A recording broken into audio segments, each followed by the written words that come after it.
பேகுருஸ் நேயர்களுக்கு வணக்கம். நம்முடன் இன்று இணைந்திருப்பவர் அரசியல் விமர்சகர் திரு ரவி டிடிஎஸ் அவர்கள். சார் வணக்கம் சார், உங்களை வரவேற்பது வணக்கம் சார். கோவை தெற்கு தொகுதி தேர்தல்ல ரொம்பவும் எதிர்பார்க்கப்பட்ட தொகுதி எல்லா விஷயத்திலையும். அது கரூர்ல இருந்து இங்க நின்னாங்கிறது தெரியும். அந்த தொகுதிக்காக முன்னர் அங்க களம் செய்த வேட்பாளர் வேற இடம் மாறினாங்கிறது தெரியும். அடுத்த கட்சியில அந்த இடத்துல பணம் மக்களுக்கு கொடுப்பதற்காக எக்கச்சக்கமா இருந்தது, பிடிபட்டது. அதுக்காக அதிமுக வேட்பாளர் அந்த இடத்துல போராட்டம் பண்ணாருங்கிறது தெரியும். தேர்தல் ஆணையத்திடம் புகார் கொடுக்கப்பட்டது தெரியும்.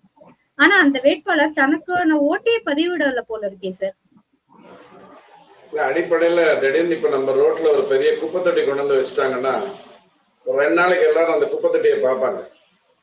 அப்படித்தான் இந்த செந்தில் பாலாஜிங்கிற ஒரு அரசியல்வாதி அவர் கரூர்ல தோத்துருவாரு. ஜெயிச்சாலும் திமுக ஜெயிக்கக்கூடிய துர்பாகியம் வந்தா கூட அவர் அமைச்சராக முடியாது, ஏன்னா ஜாமீன்ல இருக்காரு. அதை அந்த தீர்ப்பிலேயே சொல்லியிருந்தாங்க. ஸோ அவர் முடிஞ்ச அளவுக்கு கவுண்டர்மேன் பண்றதுக்கான வேலையை தான் பண்ணிட்டு இருந்தார். அந்த 18 பேர் கரூர்ல இருந்து கூப்பிட்டு வர்றது, அண்ணாமலை சொன்ன மாதிரி பிஜேபியை திமுகவை நம்பாம, உள்ளூர்காரங்களை நம்பாம, வெளியூர்ல இருந்து ஒரு அடியார் படையோட அங்க காசை கொடுக்குறேன், ஓப்பனாவே எல்லாம் பண்ணுவேன், முடிஞ்சா நீ கவுண்டர்மேன் பண்ணு, கவுண்டர்மேன் பண்ணிட்டீங்கன்னா எனக்கு ஒரு லாபம். என்ன லாபம்னு கேட்டா எல்லாருக்கான ரிசல்ட் வரும். தேர்தல் ஒரு 6 மாசம் கழிச்சு நடக்கும். தப்பி தவறி திமுக வந்துருச்சுன்னா அந்த தொகுதியில ஜெயிச்சிடலாம்.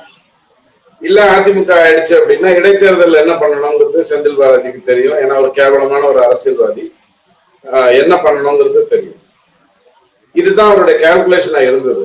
பட் அவரை கண்டுக்காம விட்டாங்க. எப்படி அவர் தோக்க போறாருங்கிறதுனால கண்டுக்காம விட்டாங்க. அவர் இன்னொரு கால்குலேஷன் என்ன பண்ணிருப்பாருன்னா, போன முறை கமலுக்கு வந்த வாக்கு தனக்கு வந்துடும் அப்படின்னு நினைப்பாங்க. பொதுவாகவே இந்த தேர்ட் ஃபேக்டர் அப்படின்னு சொல்லப்படுறவங்களுக்கு மாற்றத்துக்கான வாக்குகள் வரும். அந்த மாற்றத்தை அவங்க கொடுக்கலன்னா திரும்பி அது அடுத்த யாருக்கு மாற்றம் கொடுக்குறாங்களோ அவங்களுக்கு தான் போய் சேரும். உதாரணத்துக்கு இப்ப கமலஹாசன் 1 லட்சம் வாக்கு வாங்கினாருன்னு சொன்னா 30,000 வாக்கு கூட அவருக்காக போடப்பட்டிருக்காரு. 70,000 வாக்கு மாற்றம் கொண்டு வருவாருங்கிற நம்பிக்கையில போடுவார். இப்ப விஜய்ங்கிற ஒரு ஃபேக்டரை டிஸ்கஸ் பண்றாங்க. ஸோ இவர் அதையெல்லாம் கால்குலேட் பண்ணி லாஸ்ட் டைமே வரும் 1700 வாக்கு வித்தியாசத்துல தான் ஜெயிச்சாங்க வானதி அப்படின்னா, வானதி மேடம் அந்த தொகுதியில நிறைய வேலையை தொடர்ந்து செஞ்சுட்டு இருந்தாங்க. பிஜேபியில ஒருத்தர் வேட்பாளர் ஆகிறதுங்கிறது எப்படி நடக்கும்னா, அவங்க அந்த தொகுதியில கடுமையா உழைச்சிட்டு இருப்பாங்க, அவங்களுக்கு அந்த தொகுதி கொடுக்காம போகலாம். அப்படிதான் பிஜேபியில நடக்கும். இதே மற்ற கட்சி காங்கிரஸோ திமுகவோ எடுத்துக்கிட்டா சம்பந்தமே இல்லாத ஒரு ஆளு வெறும் சாதியின் அடிப்படையில திமுக சீட்டு கிடைக்கும். காங்கிரஸை பொறுத்த வரைக்கும் சம்பந்தமே இல்லாத ஆளு திடீர்னு அவருக்கு சீட்டு கொடுப்பாங்க. அந்த மாதிரியான வேலையெல்லாம் பிஜேபியில எப்போதும் நடக்காது. ஸோ அவங்க வானதி மேடம் ஒழுங்கா வேலை செஞ்சாங்க. அந்த வேலையை செஞ்சாங்க. பத்தாவதுக்கு இப்போ அண்ணாமலை பிரச்சாரம் முழுசா செஞ்சாரு. ஸோ புதிய தொகுதியா இருந்தாலும் அவங்க வெற்றி பெற்றுருவாங்க. பட் இந்த செந்தில் பாலாஜிங்கிறவர் நிறைய முயற்சி பண்ணாரு. ஏதாவது ஒரு விதத்துல இது டாக்கிங் பாயிண்டா இருக்கணும் அப்படிங்கிறதுக்கு முயற்சி பண்ணாரு. பட் தேர்தல் ஆணையம் அவரை கண்டுக்காம விட்டது ஆபத்து. ஆனா அவரை கண்டுக்கல.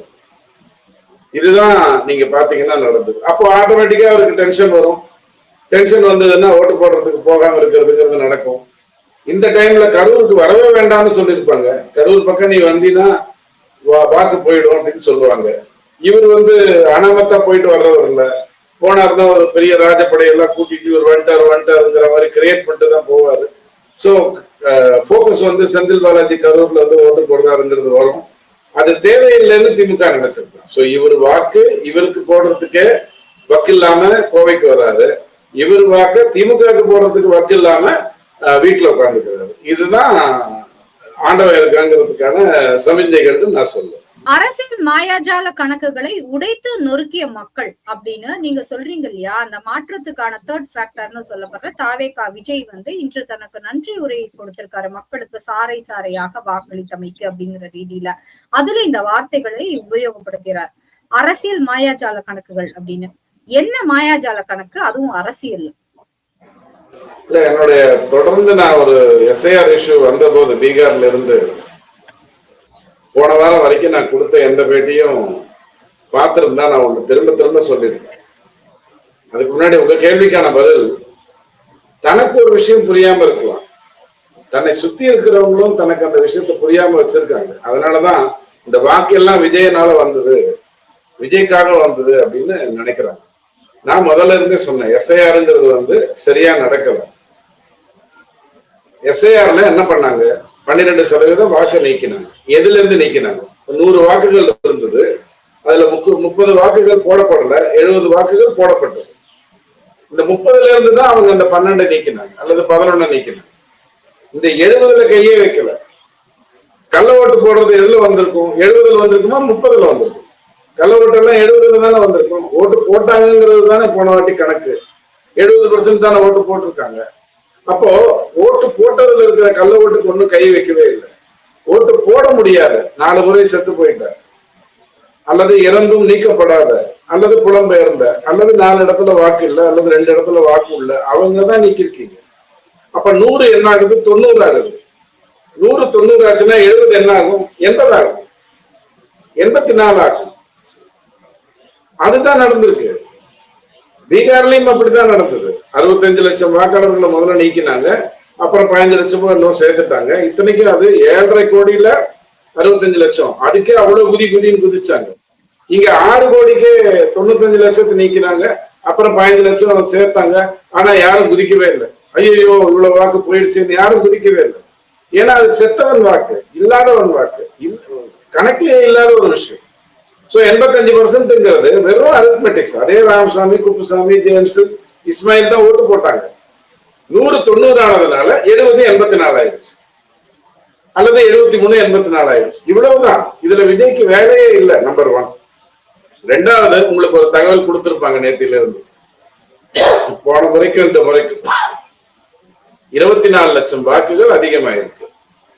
கூடவே இன்னொரு கணக்கு கொடுக்கணும்ல. போன முறைக்கும் இந்த முறைக்கு எத்தனை வாக்குகள் அதிகமாச்சுன்னு கொடுக்கணுமா வேண்டாம்? அது கொடுத்தாங்களா உங்களுக்கு? போன முறைக்கும் இந்த முறைக்கும் எத்தனை வாக்குகள் இருந்தது, போன முறைக்கும் இந்த முறைக்கும் எத்தனை வாக்குகள் அதிகமா வந்தது, இது 2 ஃபேக்டர் சொன்னா உங்களுக்கு பதில் கிடைச்சது. தமிழ்நாட்டுல திமுக பண்ண மாதிரி ஆட்சிக்கு வந்த உடனே தனிநபர் கடன் என்ன தெரியுமா, ஐயோ ஐயோன்னு புலம்பிட்டு போகும்போது தனிநபர் வருமானம் என்ன தெரியுமா அப்படின்னு புலம்புற மாதிரியான ஒரு அயோக்கியத்தனம். சோ எந்த விதத்திலையும் இந்த 85% வந்து எந்த குதூகலமும் கிடையாது. ஆனால் ஒண்ணு மட்டும் நடந்தது, அது எஸ்ஐஆருக்கான கிரெடிட். அது என்னன்னு கேட்டீங்கன்னா, என்னுடைய வாக்கு என்னுடைய உரிமை அப்படிங்கிற ஒரு எண்ணத்தை அந்த 85 லட்சம் பேருக்கு ஈடுபடுத்தியது. அதுல எந்த மாற்று கருத்தும் இல்லை. விஜயுடைய ஃபேக்டர்னு சொல்லப்படுற இளைஞர்களோ அல்லது 30 வயசுக்கு கம்மியா இருக்கக்கூடிய, ஏன் 40 வயசுக்கு கம்மியா இருக்கக்கூடிய மக்களுடைய எண்ணிக்கை வந்து 1,40,00,000. அப்போ 1,40,00,000 தான் இந்த 24 லட்சம் அதிகம் வந்ததா? வாய்ப்பே கிடையாது. சோ விஜய் வந்து மிக்க நன்றி, எல்லாரும் எனக்காக வந்து ஓட்டு போட்டீங்க, நான் தான் சிஎம், அமைச்சரவையில் இவர் வருவார் அவர் வருவார், இதெல்லாம் 29ஆம் தேதி வரைக்கும் நீங்க ஓட்டலாம். 29ஆம் தேதி எக்ஸிட் போல் வந்துடும். ஒப்பீனியன் போல் தப்பாகும். கடந்த 1 மாசமா எல்லா சேனலுமே, பிஜேபியோட சேனலுமே என்ன மாதிரி ஆட்களை இதுக்கு கூப்பிடல, இன்டர்வியூ கூப்பிடல. ஏன்னா பிஎன்ல இருந்து தகவல் வந்துருச்சு, 1 மாசத்துக்கு இவங்களெல்லாம் அவாய்ட் பண்ணுங்க. அப்படி பண்ணக்கூடிய ஒரு விஷயத்திலேயே 29ஆம் தேதி அது வந்து ஒப்பீனியன் போலுக்கும் ஒப்பீனியன் ஸ்ப்ரெட்டிங்கும் இவங்களால பண்ண முடியும். எக்ஸிட் போல் அப்படி இருக்காது. எக்ஸிட் போல் எப்போதுமே வெற்றி தோல்வியை தப்பா சொல்லாது, வீச்சை வேணா தப்பா சொல்லும். இப்ப 120 140 150ங்கிறதுல தவறா இருக்கலாம் ஒழிய அதிமுக தோற்கும் அல்லது திமுக ஜெயிக்கும் அப்படிங்கறதெல்லாம் தப்பு வராது. சோ எக்ஸிட் போல் 29ஆம் தேதி தெரிஞ்சிட போகுது. அது வரைக்கும் விஜய் நல்லா டான்ஸ் ஆடலாம், என்ன வேணாலும் சொல்லலாம், இந்த நாடே தனக்காக தான் காத்துட்டு இருக்குன்னு போய் விடலாம். இவங்களுக்கு என்ன தெரியாதுன்னா, திமுகவும் அதிமுகவும் அரசியல்ல ரொம்ப வருடமா இருக்கக்கூடிய, ஆழ்ந்து உள்ள புந்து என்ன பண்ணணும்னு தெளிவா செஞ்சிருக்கக்கூடியவங்க. புதுசா யாராவது வரக்கூடாதுன்னு அர்த்தம் இல்ல. புதுசா வரலாம், கெஜ்ரிவால் மாதிரி வரலாம், அயோக்கியத்தனம் பண்ணிட்டு வரலாம், அல்லது நாத்தாக்கா மாதிரி வரலாம், ஆகாத ஒரு விஷயத்த பேசிட்டு வரலாம், தப்பே கிடையாது. பட் 15% 20% வாக்கு வச்சுட்டு ஒன்னும் பண்ண முடியாது. இது நம்ம பலமுறை சொல்லியிருக்கோம். இப்ப இந்த 84% வாக்கு வந்திருக்கு இல்லையா, அதுல ஒரு 8% நாத்தாக்காக்கு போயிருக்குன்னு வச்சுப்போம். அதாவது ஆக்சுவலா நாத்தாக்காக்கு வாக்கு குறைஞ்சிருக்கும், ஆனா 7-8 இருந்திருக்கும். 7-8 வந்து 7 ஆகி பர்சன்டேஜ்னால திரும்பி 8 வந்தது. அப்ப மீதி இருக்கக்கூடிய 76% வாக்குல 20% இவருக்கு போகுதுன்னு வச்சுக்கோங்க. அப்ப மீதி 56 யாருக்கு போகும்? 28 தானே திமுகவுக்கும் அதிமுகவுக்கும். 25% போகுதுன்னு வச்சுக்கோங்க. மீதி இருக்கிற வாக்கு எத்தனை யாருக்கு போகும்? அதிமுக திமுக தானே. இங்க 2% குறையும், அங்க 1% ஏறும், அல்லது இங்க 1% குறையும், அங்க 2% ஏறும். அப்படியே அவங்க தானே வின் பண்ணுவாங்க. இவர் ஒரு தொகுதி கூட வின் பண்றதுக்கு வாய்ப்பு இல்லையே. இன்னொன்னு, இவரால தாக்கம் வந்திருக்குன்னு சொன்னா பெரம்பூர்ல இருந்து வாக்கு சதவீதம் அதிகமாகல. பெரம்பூர் இருக்கு 76ல நிக்குது. இவரால வந்திருக்குன்னா இவர் நிக்கிற தொகுதியில 95% வந்திருக்கணும்ல, வரலையே. கூடவே இப்ப எடப்பாடி இருக்காரு.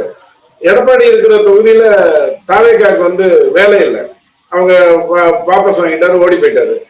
அங்க வந்து 90% வாக்கு வந்திருக்கு. யாரால வந்தது? விஜய் ஆள் நிக்காதனால வந்ததா? அப்ப அவங்க யாருக்கு ஓட்டு போட்டிருப்பாங்க? ஓபிஎஸ்க்கும் திமுகவுக்கும் ஓட்டு போட்டிருப்பாங்க இல்லையே. சோ எந்த ஒரு அடிப்படை அறிவும் இல்லாம கூட ஒரு 4 அறிவாளிகளை வச்சுக்கிட்டா அவங்க சொல்றதை கேட்கணுங்கிற அவசியம் இல்லை. எப்போதுமே அறிவாளிகள் சொல்றதை கேட்க கூடாது, கேட்டுக்கணும், கேட்க கூடாது.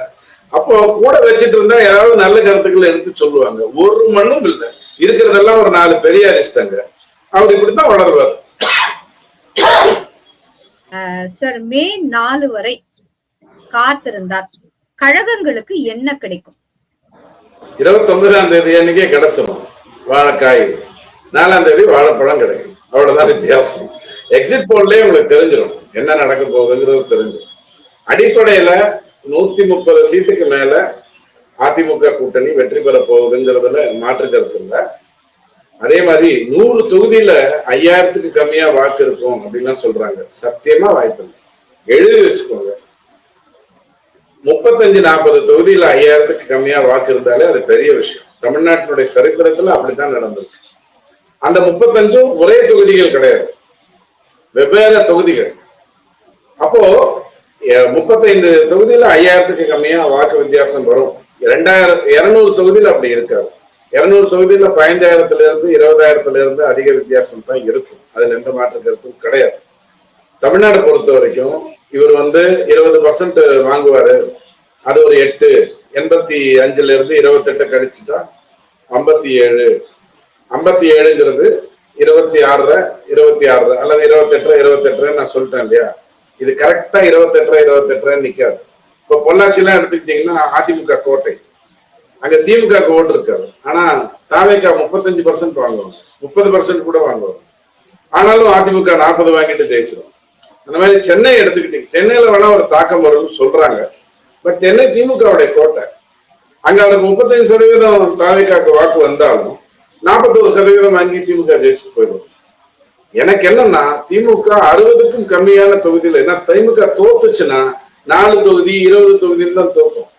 தோத்தா அதிமுக மாதிரி எடப்பாடி மாதிரி 66 தொகுதி கூட்டணியோட 75 தொகுதி அப்படின்லாம் தோக்காது. சொல்ல போனா ஜெயிச்ச போதே 2006ல 96 தொகுதிகள் தான் அவங்க கிட்ட இருந்தது. சோ தோத்தா மரணடியா இருக்கும். எனக்கு போக்கஸ் எல்லாமே திமுக ஒரு 40 தொகுதிக்கு மேல கூட ஜெயிக்காம இருந்துச்சுன்னா நியாயமான தேர்தல். தமிழ்நாடு வந்து கோபத்தை கரெக்டா திமுக மேல காட்டியிருக்குன்னு நான் சந்தோஷப்படுறேன். இவங்க எல்லாம் சொல்ற மாதிரி 100 தொகுதியில 5000க்கு கம்மியா வாக்கு வருங்கிறதெல்லாம் நடக்க போற விஷயமே கிடையாது. சார், 2027ல ஒரு சட்டமன்ற தேர்தல் வருது. உத்தரப்பிரதேசத்துல தாமரை மலருமா, சைக்கிள் வேகம் எடுக்குமாங்க? உத்தரப்பிரதேஷ் உண்மையிலேயே போத்திக்கிட்டு படுத்தது. நகர சாலைன்னா என்னன்னு பார்த்தது. உங்களுக்கு அது எப்படி சொல்லலாம்னா, தமிழ்நாட்டில் இருக்கக்கூடிய உங்களுக்கு உத்தரப்பிரதேஷ் ஒரு பெரிய கூண்டா ராஜா இருந்தது. அதாவது என்ன, உங்களுக்குன்னு எந்த சுதந்திரமுமே இருக்காது. நீங்க ஒரு பெரிய வசதிகள்லாம் உங்களுக்கு இருக்காது. ஒரு ஃப்ரிட்ஜ் வாங்கணும்னா இன்னைக்கு அதிமுக ஓட்டு போட்டா ஃப்ரிட்ஜ் கிடைச்சிரும், திமுக ஓட்டு போட்டா வணிகர்களுக்குலாம் ஒரு 8000 ரூபாய் லாபம் கிடைக்குங்கிற மாதிரியான விஷயங்கள்லாம் உத்தரப்பிரதேசல கிடையாது. அவனுக்கு சௌகரியங்களே அவன் உழைச்சுதான் வாங்கணுங்கிற மாதிரியான பிரச்சனை இருந்திருக்கு. ஒரு உதாரணத்துக்காக நான் சொல்றேன். லூதியானால வந்து ஒரு நாள் காலையில ஒரு ரயில்வே ஸ்டேஷன்ல இருந்து என்னுடைய ஹோட்டலுக்கு போகணும். ஒரு கை ரிக்ஷால ஏறுறேன், மிதி ரிக்ஷால ஏறுறேன். அவனுக்கு வந்து ஒரு 2 ரூபாய் அவன் கையில கொடுத்தேன். அந்த 2 ரூபாய் எப்படி கொடுத்தேன்னா, 28 29 பேசினா 30 32 கொடுத்தேன். அதுக்கு அவனுக்கு அவ்வளவு சந்தோஷம். அந்த மாதிரி பயங்கரமான வித்தியாசம் இருக்கு. அத கடந்த 2 தேர்தலா யோகி ஆனந்த் வந்து அடிச்சு தூள் கிளப்புறாரு. இந்த உத்தரப்பிரதேச உடனே உங்களுக்கு எல்லாம் இந்த ஜேசிபி தான் ஞாபகம் வருது. ஜேசிபி முதல்ல பயன்படுத்தப்பட்டது திமுகவால 96ல ஜெயலலிதா அம்மா வீட்டுல. இவங்க வந்து அதை அராஜகம்னு பேசுறாங்க. இவங்கதான் முதல்ல அங்க பண்ணாங்க. இத்தனைக்கு ஒண்ணும் பெரிய வித்தியாசம் இல்லை, சின்ன இடம். ஒரு கார்பரேஷன் கதையை சொல்லிட்டு வந்து ஜேசிபி அனுப்பிச்சு இடிச்சாங்க. உத்தரப்பிரதேஷ்ல அந்த கூண்டா ராஜா அப்படியே நசுக்கிட்டதுனால இன்னும் கொஞ்ச நாள்ல பாத்தீங்கன்னா இஸ்லாம் சகோதரிகளுடைய வாக்குகளையும் பெறுவதற்கான வேலைக்குள்ள வருவார். யூசிசி கொண்டு வந்துட்டாருன்னா இஸ்லாம் சகோதரிகளுடைய வாக்குகள் அவருக்கு அதிகமா வரும். சோ எந்த விதத்திலையுமே பிஜேபி இன்னைக்கு தான் ஆளுகின்ற 17 மாநிலங்கள் பிளஸ் கூட்டணியால ஆளுகின்ற மாநிலங்களை தோற்கவே போறதில்லை. இது அராஜகத்தினுடைய எதேச்சாதிகாரத்தினுடைய கருத்தா நினைச்சிடாதீங்க. உண்மையிலே கிரவுண்ட் ஒர்க் ஒழுங்கா பண்றாங்க.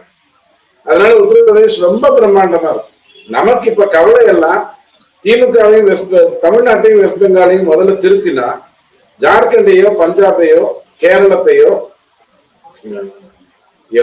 இன்னொரு மாநிலம் பிஜேபி ஜெயிக்காத மாநிலம் அதை வந்து நம்ம சமாளிச்சிட முடியும்.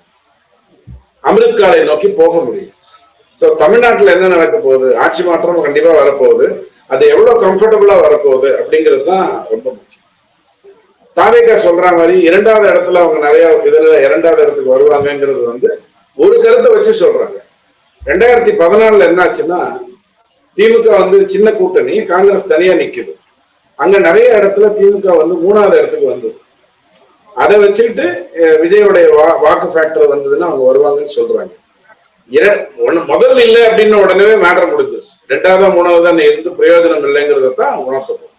திமுக அடுத்த 11 வருடத்திற்கு தேர்தலில் ஜெயிக்காது. காரணம் 2029 ஒரே நாடு ஒரே தேர்தல் வந்துடுறதுக்கு 90% வாய்ப்புகள் இருக்கு. ஒரே நாடு ஒரே தேர்தல் வந்துருச்சுன்னா இந்த மாநில கதையெல்லாம் பேசி பொய் சொல்ற திருட்டுத்தனம் எல்லாம் இருக்கு பாருங்க, அதெல்லாம் முடிஞ்சே போயிடும், செல்லுபடியாக. சார், நாம் தமிழர் கட்சி என்ன பண்ண போறாங்க தேர்தல்ல 29ல தெரிஞ்சிடுமா? அவங்களுடைய வளர்ச்சியை நீங்க பாத்துக்கிட்டே வாங்க. படிப்படியா வருது. டக்குன்னு லிப்ட்ல ஏறுற மாதிரி எதையும் அவர் பண்ணல. தன்னை தவிர வேற யாரையும் ப்ரொஜெக்ட் பண்ணல. தன்னுடைய வேட்பாளரை 90% பேரை திரும்ப நிறுத்தல. நீங்க அவர் ஆரம்பத்துல தேர்தல்ல இருந்து விக்கிபீடியால போனீங்கன்னா ஈஸியா கிடைச்சிடும் யாரெல்லாம் போட்டியிடுறாங்கன்னு பாக்குறது ஒன்றும் பெரிய விஷயம் இல்லை. அவருடைய வேட்பாளரை அவர் ரிப்பீட் பண்ணல. சோ யார் மேலேயும் அவருக்கு நம்பிக்கை இல்லை. அவர் மேல அவருடைய வேட்பாளருக்கே நம்பியில ஓடி போயிடலாம். தேர்தல் முடிஞ்ச உடனே ஓடி போயிடலாம், காணாம போயிடலாம். ஆனால் அவர் ஒரு இல்லாத விஷயத்தை பத்தி பேசுறாரு. தமிழ் தேசியம்ங்கிறது எப்படி சாத்தியமாகும்? நம்ம யுனைடெட் ஸ்டேட்ஸ் இல்லையே. யுனைடெட் ஸ்டேட்ஸ்னா அந்தந்த மாநிலத்துக்குன்னு ஒரு அந்தந்த இதுக்குன்னு ஒரு தன்மை இருக்கு. ஆனா கூட்டாக அதை வந்து யுஎஸ்ஏங்கிற ஒரு எண்ணம் வரும். இங்க அப்படி கிடையாது. தமிழ்நாட்டை 3ஆ பிரிக்கிற அதிகாரமும் பிஜேபிக்கு தான், தட் இஸ் மத்திய அரசுக்கு தான் இருக்கு. 2ஆக சேர்ப்பதற்கான இதுவும் அவங்க கிட்டதான் இருக்கு. இங்க உட்கார்ந்துட்டு நான் தமிழ் தேசியம்னு ஒரு கனவை காண்றேன், அதனால நான் வந்து கூட்டணிக்கு போகலன்னு சொல்லிட்டு இருந்தா தோற்றம் மறைவு அப்படிங்கிறது வந்து ஒரு கட்சிக்கு இருக்கக்கூடாது. நான் பல பேட்டியில சொல்லியிருக்கேன். இவர் இன்னும் நிறைய வருஷங்கள் நல்ல ஆரோக்கியத்தோட வாழணும், அதுல எனக்கு ஒன்றும் மாற்ற கருத்து இல்லை. ஆனால் இவர் இல்லைன்னு உடனே தோற்றம் மறைவு நாத்தாக்கா அப்படின்னு போட்டா அது கேவலமான ஒரு விஷயமா மாறும். எந்த ஒரு ஐடியாலஜியும் இல்லை. இலவசங்களை வெறுக்கிறேன்னு சொல்றாரு, இலவசங்கள் நான் கொடுக்க மாட்டேன்னு சொல்றாரு. இலவசத்துக்கும் அத்தியாவசியத்துக்குமான வித்தியாசத்தை புரிஞ்சுக்கணும் இல்லையா? ஒரு பெண்ணுக்கு 1000 ரூபாங்கிறது வந்து அவளுக்கு அரசாங்கத்துல இருந்து வருதுன்னு சொன்னா அதை அவ பெரிய விஷயமா பார்ப்பான். கமலுக்கு தான் அது தோணுச்சு, இந்தியாவில வேற யாருக்கும் தோணல. கமலஹாசன் பாவம் ஏதோ ஒரு நாள் 6 மணிக்கு மேல வேற யாரும் வராதனால எதையோ யோசிச்சாரு. அடுத்த நாள் உரிமை தொகைன்னு ஒரு மேட்டர் பேசினாரு. அதைத்தான் திமுக திருடிச்சு. அப்போ அந்த இலவசமும் நான் கொடுக்க மாட்டேன். அத்தியாவசியம்னு ஒண்ணு இருக்கு இல்லையா? பேருந்துக்கு எதுக்கு காசு வாங்கணும்? பேருந்துக்கு காசு வாங்குறதுனால நீங்க என்ன தப்பு பெருசா லாபம் சம்பாதிச்சிட்டீங்க?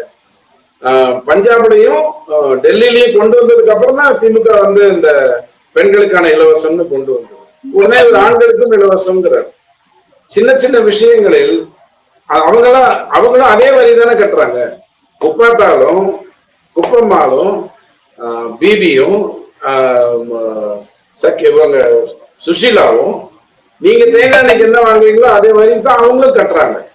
சோ நீங்க அவங்களுக்கு ஏதோ ஒரு விதத்துல திருப்பி கொடுக்குறீங்க. யாரு ஜெகத் ரட்சகன் தேங்காய் எண்ணெய் வாங்கினாலும் அதே டாக்ஸ் தான், பொன்முடி வாங்கினாலும் அதே டாக்ஸ் தான், நீங்க வாங்கினாலும் அதே டாக்ஸ் தான். அப்ப அவங்களுக்கு ஒரு ரிலாக்ஸேஷன் கொடுக்குறீங்க. இது கூட புரிஞ்சு இலவசத்துக்கும் அத்தியாவசியத்துக்குமான வித்தியாசத்தை புரிஞ்சுக்கிட்டோமா வேண்டாம். அவர் எப்படி ஜெயிப்பாரு? இப்ப அவர் 8 வந்துட்ட உடனே தக்க வச்சுட்டாருன்னு தக்க வைக்கல, 7 தான் 8 ஆகும். அதாவது 100 90 ஆனதுனால 8 7 ஆயிடுச்சு. உங்களுக்கு ஃபிகர்ல திருப்பி 8 வந்து நீங்க அதுதான் நடக்க போகுது. தொடர்ந்து ஆம் ஆத்மியிலிருந்து பாஜகவை நோக்கி வரும் எம்பிக்கள் யாருக்கு அதிர்ச்சி, யாருக்கு இது அல்வா? இது ராஜ்யசபால இருந்து நடந்திருக்கிற ஒரு விஷயம்.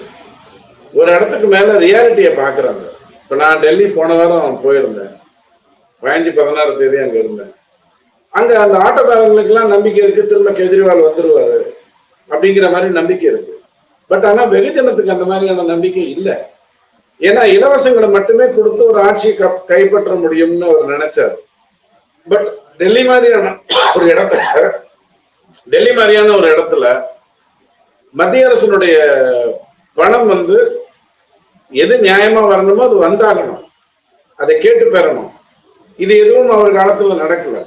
டெல்லியுடைய வளர்ச்சி தடைப்பட்டது, சாலைகள் மோசமா இருந்தது, தண்ணி வர்றதுல பிரச்சனை இருந்தது. அப்போ இனிமேல் இவர் இருக்க மாட்டார். உதாரணத்துக்காக சொல்றேன், கனிமொழி முதல்ல இருந்தே டெல்லியை தான் கான்சென்ட்ரேட் பண்ணிட்டு இருந்தாங்க. அவங்களுக்கு அது வசதியா தெரிஞ்சது. இதுவரும் கூட இதெல்லாம் குப்பையில நம்மால் ஏற்கனவே ஒரு குப்பத்து ராஜா ஒருத்தர் ஓட்டிக்கிட்டு இருக்கிறான், நாம அங்க போக்கஸ் பண்ணுவோம்னு மாறன் பொசிஷனுக்கு வரணும்னு நினைச்சுதான் அவர் வந்தாங்க. ஆனா காங்கிரஸ் இனி வராதுன்னு ஒரு எண்ணம் வந்த உடனே அவங்க ஆட்டோமேட்டிக்கலா மாநில அரசியலுக்குள்ள வரேன்னு சொல்றாங்க. அதை திமுக ஒத்துக்கலையா, நாளைக்கு வேற விதமான முடிவு அவங்க எடுக்கிறதுக்கு வாய்ப்பு இருக்கு. 90% வாய்ப்பு இல்லை, ஒரு 10% வாய்ப்பு இருக்கு. கெஜ்ரிவாலினுடைய கும்பல் அந்த முடிவை தான் எடுத்தாங்க. இந்த ஆள் இனி வரப்போறது இல்லை, பிஜேபி ரொம்ப ஸ்ட்ராங்கா போயிட்டு இருக்கு, ரொம்ப தெளிவா தேசத்தை பத்தின சிந்தனையோட போயிட்டு இருக்கு, இங்க யாரும் ஊழல் பண்ண முடியாது, ஏமாற்ற முடியாது, கதை விட முடியாது, இதெல்லாம் புரிஞ்சுக்கிட்டு அவங்க ஆட்டோமேட்டிக்கா மாறி வருவாங்க. அவங்க சுயலாபத்துக்காகவே வந்திருக்கலாம், சுயநலத்தோடயே வந்திருக்கலாம், அதுல எனக்கு ஒன்றும் தப்புன்னு தெரியல. ஆனா அவங்க இனி இந்த கட்சி உருப்படாதுன்னு சொன்னா அதுக்கு என்ன பண்ணுவாங்க? அதைத்தானே பண்ணுவாங்க.